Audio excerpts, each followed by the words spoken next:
So I got my game face on. Welcome to another episode of Into the West Comics. My name is Frank. If you couldn't tell, we look like twins tonight. Oh yeah. I'm here with Sonny. What it do, brother? We've been waiting for these masks since before Robert's baby was born. I think it's been a while. It's been so long, dude. Rob's not here tonight with us, but he's with us in spirit. Always. Yep. We've got a lot of stuff to talk about tonight. We're going to go over the new James Tynion series, Department of Truth. We're going to talk about that for a little bit. Yep. We're going to talk about a long-running series on the TV that's going to be coming back Sunday night. Some breaking news, I guess you could say. Some stuff that's been developing the last couple of days as far as developments with the Plus and some other media avenues. Yeah, my face is falling off. And then we're going to finish with a little bit of the Ten of Swords. This thing that's it's ridiculous. It's taking like the Marvel world by storm. I think it's so awesome. It's definitely the big new crossover. It's definitely the big new thing to be looking at. Slow motion. Yeah, man. Let's get into it. All right. So obviously Wednesday was New Comic Book Day yesterday. We did picked up the books, spent a lot more money than I had planned. What'd you get? There's a lot of highlights. Got the Warzone, got the death metal crossover, the multiverses end. That was pretty good. I'm starting that a little bit right now. Yeah, it's decent. And then we got the big series we've been waiting for a while. That's been talked about for a while, I guess. The reason why we're wearing these masks is because of a guy named James Tynion IV. The man. He started a series about a year ago called Something is Killing the Children, and he's started a new series now out that is called The Department of Truth. It's about conspiracy theories. We had thought that maybe it was going to be somehow connected to Something is Killing the Children. It is not. It's not. It's completely different. It's completely different, but it's really, really cool. Some references to JFK. Mm-hmm. It's going to be a lot of conspiracy theory stuff. And then the final page, I'm not spoiling it for anybody because Sonny still's got to read it. I'll finish it by the time we're done. And we'll talk a little bit about it next week. The artwork is insane. It's crazy. It's so good. What's that movie we were talking about? It reminded me the Shutter. The Keanu Reeves. The Keanu Reeves movie. It's kind of Scanner Darkly. Scanner Darkly. It has some of that kind of vibes to it. I'm into it. It's really crazy. And then the end, like the last page is like this big reveal for somebody that everybody knows, if you know anything that surrounds the whole JFK conspiracy. A name, that's involved in that. It's it's pretty nuts. That's all I can say. And I'm really looking forward to how this series develops going forward. That's kind of like the new stuff, the Joker War, the Warzone is good. It's a collection of about 5-6 different stories. I thought the first one was really good. I think so too. I think like we were talking about earlier, it built up crazy and it was kind of like that roller coaster effect where it went up really high. Yeah. And then it kind of started dwindling a little bit because I don't know, maybe if it was just a lot going on or maybe if it wasn't fitting to the continuity of what they're going for later. I'm not sure. But it seems like we're going to get some payoff, though. I mean, this collection of stories, it's like 5 or 6 different stories. They're not really essential to what's going on with the Joker War. Mm-hmm. It's entertaining. It's good. It's like some good background stories. It's kind of what's going on in Gotham City right while the Joker War is happening. The Joker War, by the way, ends next week. Yeah.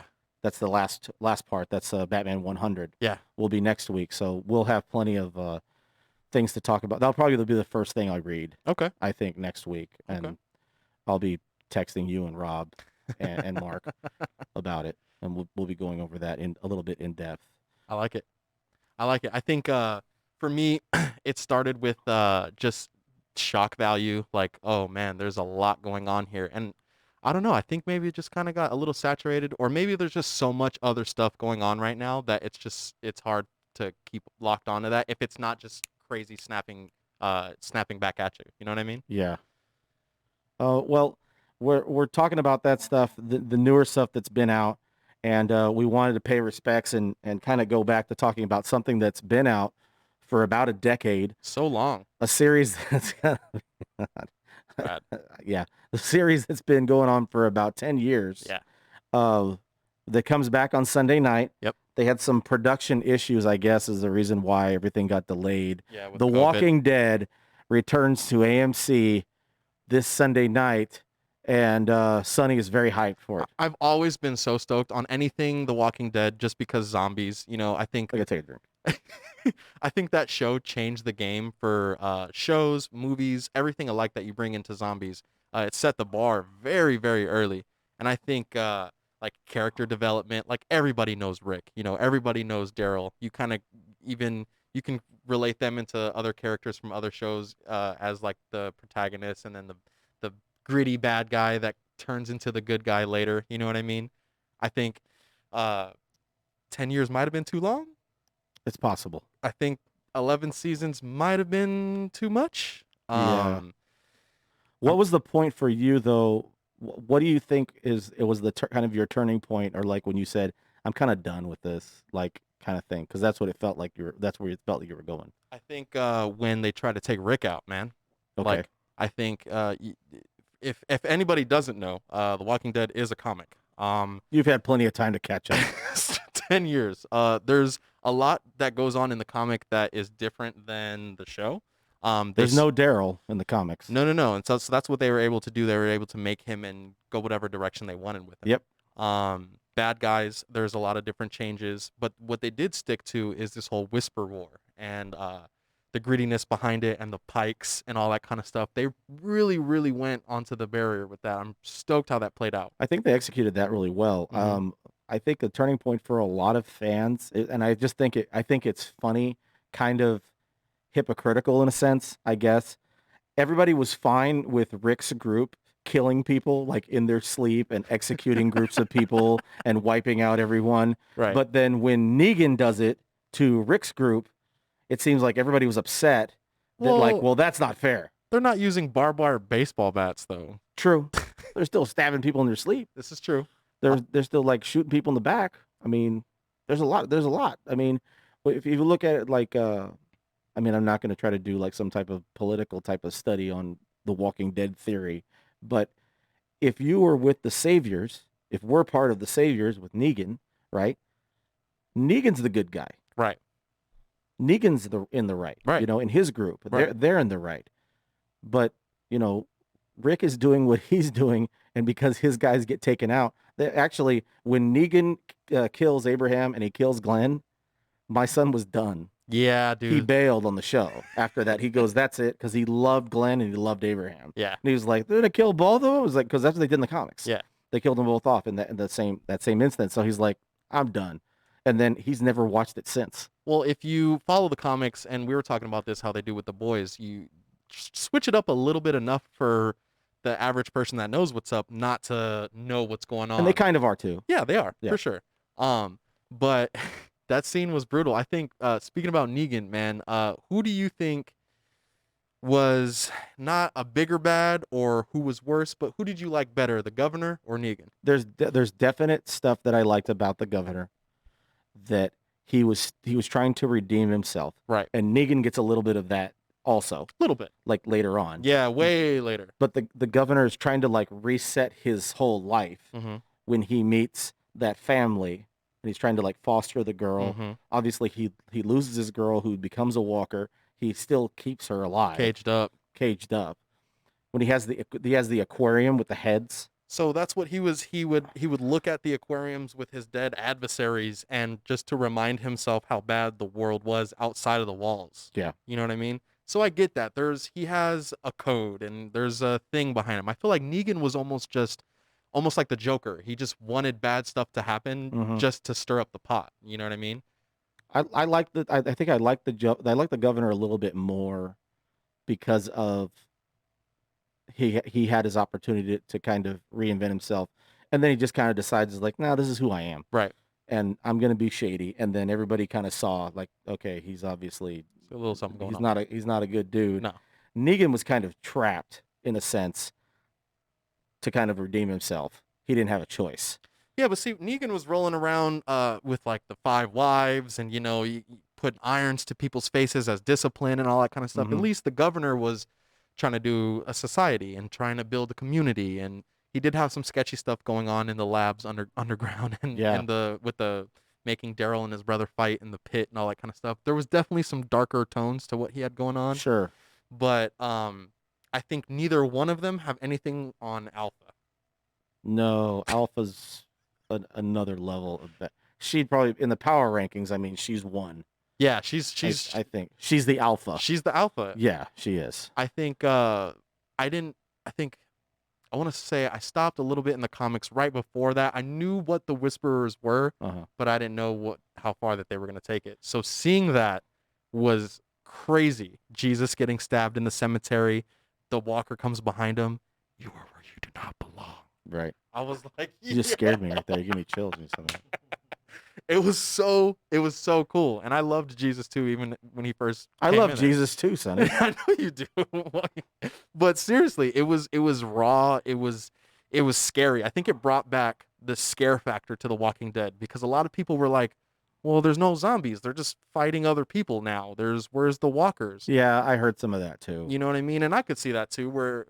But you got to think about it. In those kind of times, the people become way worse than the actual threat. You know what I mean? So then that was going to be my follow-up, I guess, question. Who is your favorite character who's still on the show or who is no longer in the show? Who is your favorite character? Can I get a top 3? Sure, you can do a top 15 if you want. No, top 3. Go top for 3. it.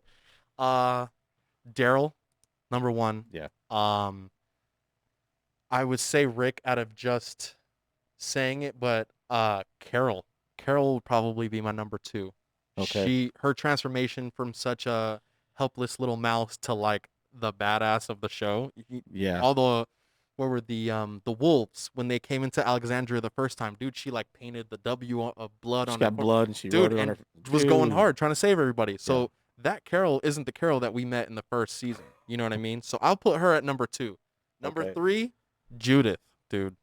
Little Judith. I like that. With little ass kicker. Little ass kicker, dude. She has the hat. She has a little katana. She has dad's gun.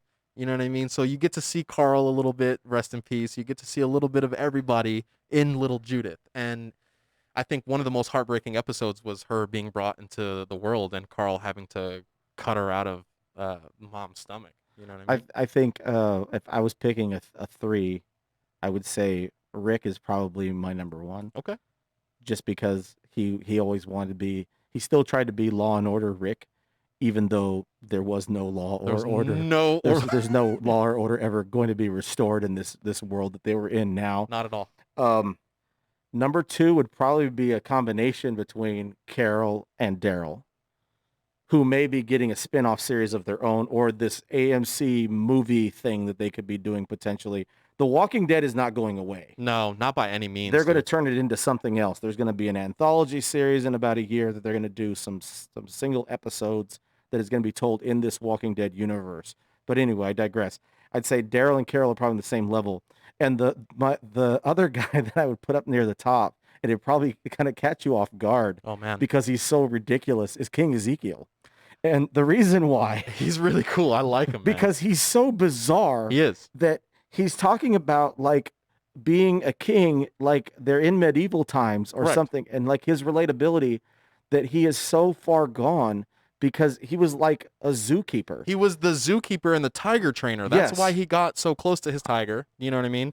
And when everybody's not around, he doesn't talk like this and all that. He's like a dude from like Harlem or something. There's this total apocalyptic thing, and this guy's trying to do Hamilton in the middle of what they're doing. There's all this crap going on. People are eating people outside, It's a giant dude. Poop storm. And these guys are eating each other, and people are dying. And these guys are like, let's steal some people and kill them and eat their legs. And you want me to call you my lord? And I've got a sword. I've got a tiger. I'm King Ezekiel. And you remember the timing of the episodes. That was pretty soon after we meet Negan. Yeah. Because when you're meeting Ezekiel and you're like, okay, this guy's beating people's heads in with bats. Yeah. People have already given up on the show. You're trying to go back and introduce a king and convince people to come back to the show. They're like, wait, there's a guy, he's a king and he has a tiger. I'm like, oh okay, I'll watch it. I'm sold. So then some people will say, okay, well, I'll try it. Yeah. It's so bizarre to me. I loved Ezekiel. it was a good dynamic, and I liked how Carol was like the queen, and Daryl still had a thing for her, and even that one time, Ezekiel's like, "Hey man, I'm just trying to get my family, man. Can you just bounce?" You know what I mean? Right. Because every time they're around, there's some kind of Friction or it's whatever. it's like a soulmate, best friend, but like we've gone through so much together. Are they lovers? Are they just best friends? You don't know. It's that weird barrier. Yeah. So Ezekiel's like, homie, I just want my family. You know what I mean? Especially after what's the kid's name? When he got piked, that ruined everything. Carol turned I when can't remember his name. it's not Ollie. That's Ben or something. I don't know. I don't remember his name. but that Was was it a huge. Sonny? That wasn't Sunny. Oh. It was a huge turning point. I think it made her kind of go ruthless, and it turned Ezekiel dark. You know what I mean? Okay, so, and I think one thing, if anything, if you gave up on the show or you're still watching the show the entire 10 years, it gave you a lot of insight to what happens in this post-apocalyptic world, because we're living it right now. The world is going to end, according to what everybody's saying. We got a couple more months left and then we'll have zombies. Yeah, that's Everybody's going pretty to much. get the vaccine. We're going to have zombies. We've been getting like TED Talks basically from The Walking Dead for the Pretty past much. 10 years. Pretty much. So now we know how to survive it. Yeah, I could deal with the apocalypse, man. It'd be It's perfect. lot better than the stuff we're having to deal with nowadays, man. I'm excited to see what happens with The Walking Dead coming up on Sunday. I'm gonna finish it out. This is gonna be the last season for The Walking Dead. It's gonna be a bonus, an extra sized. So it's season This is finale the season finale. cuts 10, 11, I think 11 starts, and then that's it. and then it's it. So Season 11 is it. so the other spinoff, which I'm super partial World to, Beyond. not that one. Fear. Fear the Walking Dead. First 2 seasons, awesome. Got a little bit weird, and then it's starting to kind of get really good again. It seems almost like Morgan might have gotten bit, and they're just Yeah. gonna like if they turn him like, oh man, Then what are they gonna do? I think the impact that I would say that it has on being able to continue on with that one show, and you can spin off 2 movies, 3 shows, and it can still be Walking Dead-ish. Right. Because I want to find out Rick's not dead, dude. He flew off to this other spot. That's right. I want to find out. Well, that group. Well, they see this the symbol. It's like the 3 circles or Yeah, something. they make an appearance, or I guess like somebody who's in leadership with that group is involved in this World Beyond spinoff series that's going to be taking place. It's 2 seasons, 10 episodes per season. That's it. Okay. So I don't know if that stuff is going to be leading into the movies. I don't know if the first season is going to be is going to be out before they put out the first movie. I'm not sure what they're doing. So in Fear, there was an episode where one of the characters goes off by herself, and she ends up finding an officer from that group. Yep. And they know about the helicopter, and then there's like the A, the B. You call somebody A because they're a leader, a B if they're submissive. When the trash lady, I forget her name, that saves Rick at the end, she was like, never mind, he's not an A, he's a B because he was wounded. Maybe that means, Oh yeah. he's Was her name like Anne or something like that, or Emma? I don't remember what her name was. forget. I call her the trash lady. Trash lady. Trash lady Walking Dead. See what comes up. I think that dynamic alone makes for it'll keep me watching. It'll keep me coming in. Jadis. Jadis. That's not. What did you say, Anne? Yeah, that sounds like Anne. Jadis Anne. is a part of a whole community that was what we think is like trading people for supplies, maybe. You know what I mean? That sounds what it might be. That's what they're bartering. bartering. Okay, really quick, Sonny. I just want to mention this. Her real name is Anne. She calls herself Jadis. Wow, Frank. Oh. Wow. Her name, the character's real name is Anne. She reveals it later on. But she was Jadis. Good call. Wow. I didn't know I knew that much about The Walking Dead. Did you follow up on the comics? So when they first came out? So basically what happened was Walking Dead was being pitched by Robert Kirkman after Invincible had been optioned. This is like 2003, 2004. Invincible now has come full circle. It's going to be an animated series. They've got an all-star cast to do the voices for awesome. the Invincible animated series. Robert Kirkman sold The Walking Dead to AMC, and then he wanted there to be an ending. And I think he kept having input saying there's got to be an ending. You have to have a conclusion to this. You've got to wrap this up, whatever. And they're like, well, what's the end of the series? He goes, there isn't. Right.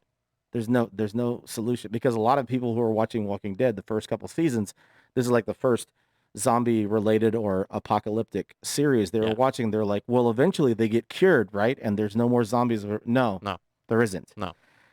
He wanted the series to end. Okay. So if you were going to the comic book shop picking up Walking Dead right before it ended, you could get these things like previews. They would like preview stuff out for the next 3 or 4 months, and they would solicit covers and like a synopsis of the storyline and what was going to happen for the next 2 or 3 months. I had pre-ordered stuff, right? For stuff that would be coming out, right? All of a sudden, it's like 192, I think, or 193. Walking Dead is just over.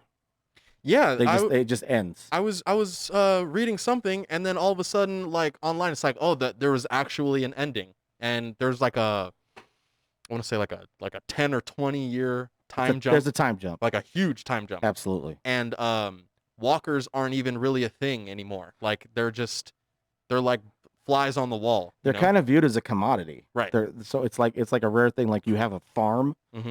Some people who were like well off or whatever had a walker on their farm in this future to like version of this whole world. Pull things or do whatever, use it like, I don't know, slave or something, you know what I mean? And it turned into like Maggie's like the president and like all kind of it's far, and it's not the Walking Dead that we know, but it does have an ending. But he gave it a conclusion because he wanted it to be done. And as far as I know, the Walking Dead stuff that we get now is all AMC and their development team. It's not Robert Kirkman. Okay. He doesn't really have anything to do with that anymore. Okay. He's not really connected with it. I don't know what happened. I think he just wanted more input, and he wanted to be the one to end it, I think. And they're like, well, no, we're going to make money off of it. Right. We put 40 commercials in it, and Oh, there's tons and tons of money that The Walking Dead is. I mean, from action figures to any type of merchandising, anything. You know what I mean? I actually, spoiler alert, I ordered a eye patch and a sheriff hat that I was gonna wear for this episode, but it wasn't gonna come into Carl. It wasn't gonna be here till Friday, so maybe next time. Well, it's okay. I got you the mask. Maybe you can back order it and then it'll come out in I'm really stoked on this one too. I mean, especially because I'm gonna sleep with it on. We could wear it for everything that's going on nowadays. I don't have to. I don't know if I can take it off.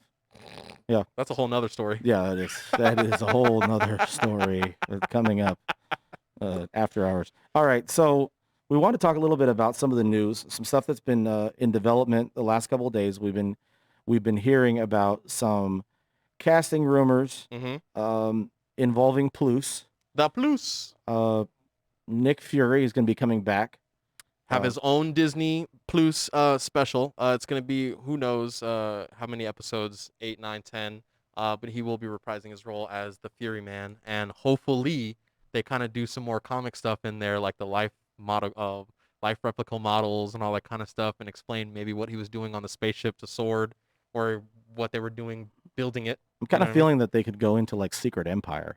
Yeah, easy kind of stuff with that. That would be kind of neat. And see, even moving forward, do you think that they could use these Disney Plus shows as a like a segue into these new movies? So you can do a Nick Fury special and then have him introduce something with Secret War, and then boom, that's how we get the movies moving forward. You know what I mean?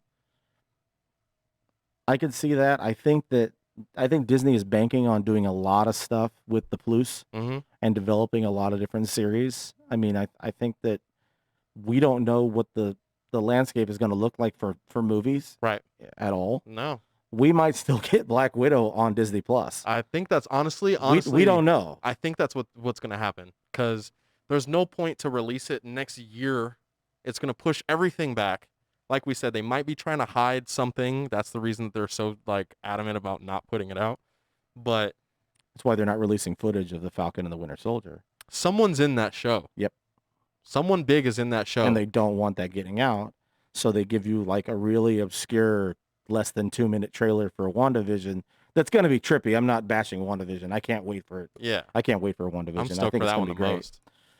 But yeah, we don't know what's going to happen, long term. But another casting that what it sounds like it's all but locked up is it's a young newcomer.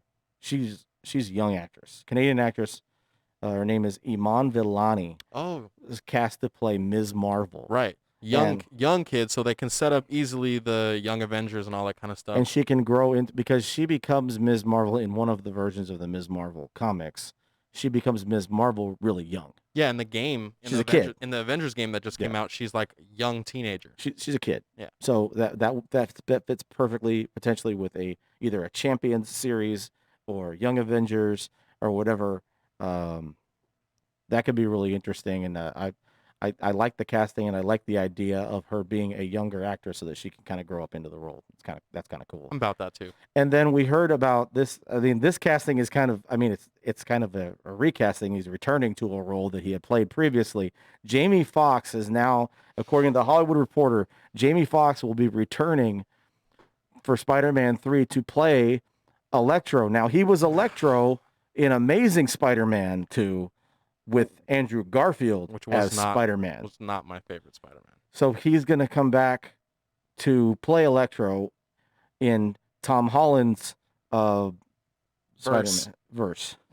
The Holland verse. The Holland verse. I like that. So what'd you feel about his character, man? I mean, even watching that movie, I wasn't so stoked on that Spider-Man. I don't like Electro as a character. Me neither. And it didn't have anything to do with Jamie Foxx. I think Jamie Foxx is a great actor.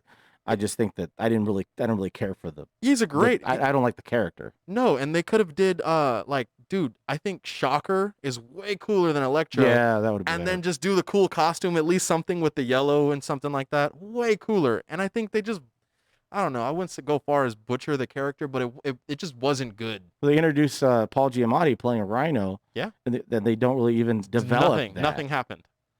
Yeah, I didn't really care for that. I don't know. It'd be cool to see all of them kind of team up. You get a Scorpion, you get a Shocker, you get a Rhino. But Jamie Foxx won't be the only villain. We know that he's not going to be the main. Yeah, he could be the main villain, but he's not going to be the only villain in this. Absolutely not. He's not big enough, especially for what Tom Holland has going on for the Spider-Man nowadays. You gotta do something a little bit bigger. Yeah, the Holland verse is way too big for that. Okay, well, we saved the best for last. The thing we were most excited about to kind of go in a little bit on this. We've got our notes. Dude. We're excited. The second part of 22. You got it? You got the cover? Came out this week. Yeah. 10 of Swords, number 2, part 2 of 22. This has been a cool series so far. We're really getting a lot of background, a lot of setup. It has to be. You gotta do a lot of development and character because it's huge. It's a huge story. Uh-huh. And if they just gave us, okay, there's 10 champions, 10 different swords, there's gonna be a battle, boom, 5. You could cover that in 5 comics. But if this is gonna be 21, 22 long, mm-hmm. Give me that backstory. I want to know every little thing. Every issue is gonna be like a extended or oversized version of the comic. We were kind of talking a little bit before we started the show today, how it's involving 9 different mutant titles mm-hmm. in Marvel, and it's crossing over into X Factor. I mean, you're all of a sudden you're interested in what's going on in X Factor. It's going to be crossing over into Hellions. These are like kind of secondary titles to what we would be reading. Yeah. I don't know if you read X Factor or not when it restarted because only a 4th issue. X Factor was really weird. It was very obscure and out there. It was really strange, but this is kind of like honing in all this. And we want to talk a little bit about the swords for these particular characters because it is called a 10 of Swords. Right. We are assuming that there's 10 swords, but there could be more than just the 10 swords. I think the reference to the 10 swords is the 10 champions wielding whatever swords are going to be at the end when the dust settles, kind of thing. Correct. On both sides. So right now, I think we have 9 champions confirmed, and there's 11 swords out there that are involved in this this battle. First, Magic, Soul Sword. Mm-hmm. We already know. New Mutants gave a little bit of a kind of a backdrop to that. Yep. Not enough. Not enough. Cable, younger version of Cable, Light of Galador. Yeah, Light of Galador. Space sword that he found and was imbued with. The time traveling guy. now. He's the best. He's I really like Josh Brolin as him in Deadpool, man. yeah, it was really good. and Cable's a cool character. He really is. And this is interesting that it's a younger Cable. We were trying to figure out, is it like a just different version? Is it like different timeline? Because it's like a Prime, like a Cable Prime, Prime Cable. There it is. Prime Cable. Yeah, Prime Cable. Boom. Who we got? Cypher. Warlock is a alien shapeshifter. That's his buddy, and he didn't want to go into the battle alone. Or he didn't want him to go into the battle alone. So he shapeshifted into a sword. A sword. A sword. He became a sword. And he's fighting with his buddy to figure out whatever the universe has to throw at them. I think that's really cool. So, and then it's going to be breaking up these stories and then kind of bringing everything together because they have different kind of benchmark issues because of the 22 parts. Like the first part is called Creation, and then there's another one somewhere in the middle. It's called the Stasis, and then there's another like epilogue, what you want to say, like the finale type of thing, and those will be more oversized. We're going to be kind of getting the different parts of the series weekly because it's going to be done before the end of the year, For sure. I think. And with the 22 parts, it means that we're going to be getting like 2 parts each week for the next few weeks, the next couple of months, excuse me. So I'm excited to see what happens with that. I like the fact that Hickman has kind of outlined this idea of the mutants kind of depending on each other. There's a way that he brings it. He reset the mutant universe with the whole Krakoa, Powers of 10, House of X. He kind of reset this whole thing, and now for him to further elaborate on that. I mean, real quick, Captain Britain. I loved the old Excalibur series back in the day. It was the late 80s, early 90s, Captain Britain. To give you an idea, the Britain Corps was kind of like a Green Lantern Corps. So there's all these Captain Britain versions different universe from all versions. over the universe. And he's the only one left. Right. And it's kind of neat that he's the last guy standing, that he has the Sword of Might. Right. I thought that was kind of neat. I think that's super awesome. We know that Apocalypse is going to have his own sword. The Scarab. The Scarab. That's totally fitting. It's totally fitting. I don't know. Guy. I don't know anything about the sword in the backstages or anything, but I keep saying sword. I know. I liked it. I think the Scarab is such a cool name for like the Egyptian god mutant. You know what I mean? Who else we got? So Wolverine is going to have the Muramasa Blade. It is what's going to be happening in Wolverine. I think when Wolverine is like one of the next couple parts in this story. I think they're going to be like reassembling the Muramasa Blade. Okay. We got Robert to read Marvel Comics, guys. Dude, with this, and he was so stoked on having like no idea what was going on. He's like, wait. Like, this is like Infinity Gauntlet with swords. Yeah, pretty much. Yeah, pretty much. Kind of. It's huge. You gotta keep up with all these because there's a Storm of Skybreaker. So that's a whole nother different. It's a vibranium sword. Yes. So she was Queen of Wakanda at one point, so she does have access to vibranium. So that's a whole nother thing. You gotta get Gorgon, dude. So he might be wielding 2 different types of swords: the God Killer and the Grass Cutter. The Grass Cutter, the God Killer. Again, this is like a showdown. It gives you a lot of background context. You read it's X-Men 12. I think it goes right into Creation, the first part, and it gives you a lot of the background about what this is, and that these mutants who see themselves as immortal may not be mortal after this other world kind of merging with the current world, the state that the mutants are in, and there could be some people kind of wiped out. Hickman has reset the mutant universe, and now, a year later, essentially, he could be kind of tearing it down. Yeah.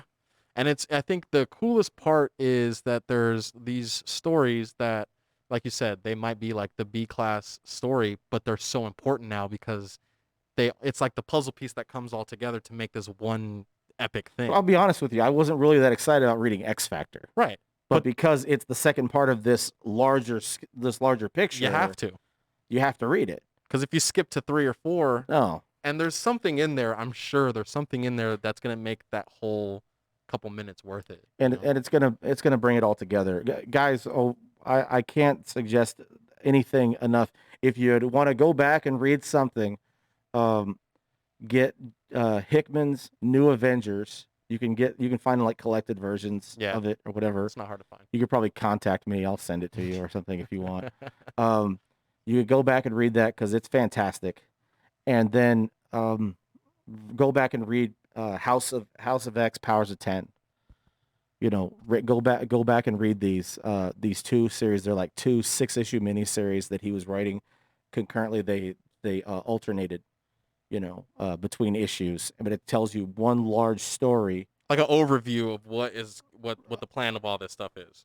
and it's it's great. I think the fact that Krakoa became a thing, and there's this island that all the mutants could go to, and everybody's one man or one mutant, and they come together. It doesn't matter if you're white, black, purple, blue, a teleporter, a speedster. We're all one race. You know what I Hmm. mean? We're all one thing, and that's where I think Magneto almost has like a Thanos kind of thing, Yep. where he's like, I believe we are the ones that need to be ruling. We're superior, you know what I mean? But he kind of has like there's good right to it. Like you should all come together for this common goal. We shouldn't be fighting each other, the Brotherhood versus the X-Men and all this kind of stuff. We should be one man. And I think you brought up a really good point. We have these other world mutants Mhm. that are ancestral, Mhm. basically, They're of so what the cool. mutants were, and they're so overpowering. Um, I think it's going to be great just going forward. It's already been really good. I can't wait. I mean, the first thing I read next week is obviously going to be Batman 100, but after that, I'm going to read whatever part we're on next week, 3 and 4 or whatever of it. We'll be talking about this next week. I'm excited for it. Easy. I Yeah, think I think for us to be looking forward to something too. It's a good subject. It's a good segment. It's a good topic to be talking about. That's not going to end next week or 2 weeks, or the season's not going to end next Thursday. You right. know what I mean? Speaking of a season that is going to be finished pretty soon, that has been getting stranger, to put it the best way, I guess. Again, my disclaimer, weekly disclaimer: The Boys is not intended for young people. Okay, last week especially was not intended for young people. I think that was the best episode of The Boys, It was great. season 1 and 2. Yeah, no, you Did haven't you seen see it it yet? yet? Oh, dude. It's It's great. good. It reveals everything that you want. And it's dark, but it shows Homelander with a weakness. It shows who Stormfront is. It shows all of our protagonists like real raw, and you find out backstories of Frenchie, and you find out a little bit about everybody that it. I've said it multiple times. I told Big Mike, I was like, this is my favorite episode of The Boys season 1 and 2. I go back to work with him the next day. He's like, yo, that was crazy. And he doesn't even like superheroes. It was really good. Yeah, he doesn't watch superhero stuff, Anything. and you got to he watched it because of our show. Yeah. He's like he didn't really want to watch it. Shout out Big Mike.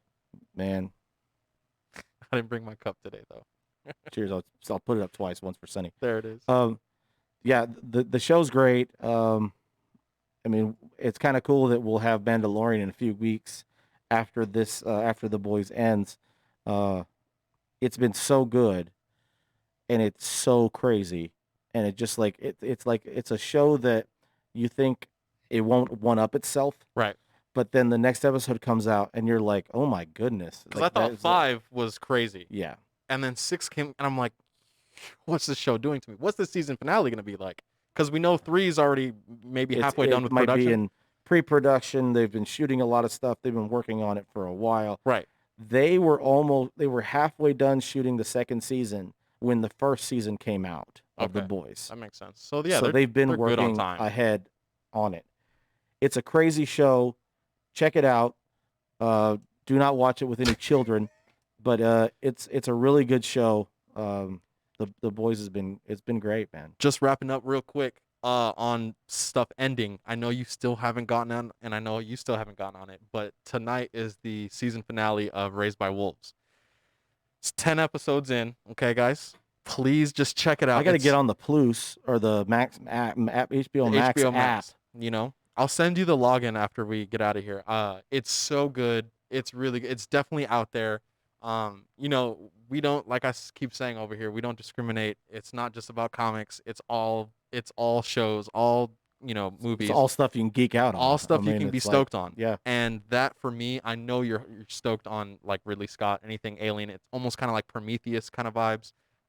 Shout out Marcel. I got Marcel on it. Told him That's about it. awesome. So, we got that. Boys, we got a pandemic special of South Park coming out tonight. Oh, wow. That's right. It's an hour special on That's right. HBO, so that should be pretty good. So we got a little bit of stuff kind of going on until next show for sure. Looking forward to it. Guys, as always, we appreciate the support. We love your comments. We like to hear about what you think about the show, what you think about us, what you think about these masks that we wore for a week. That we've been waiting for 3 years. I think we wore them to for be 45 delivered. minutes. It feels like a week. We're just really thankful that you guys have been so positive, and just the support has been great. And It's awesome, man. we're really excited. Please share the show, like it, comment, let us know what you think. Let us know how we can improve. We've got some fun stuff planned for you towards the end of the month. Yeah.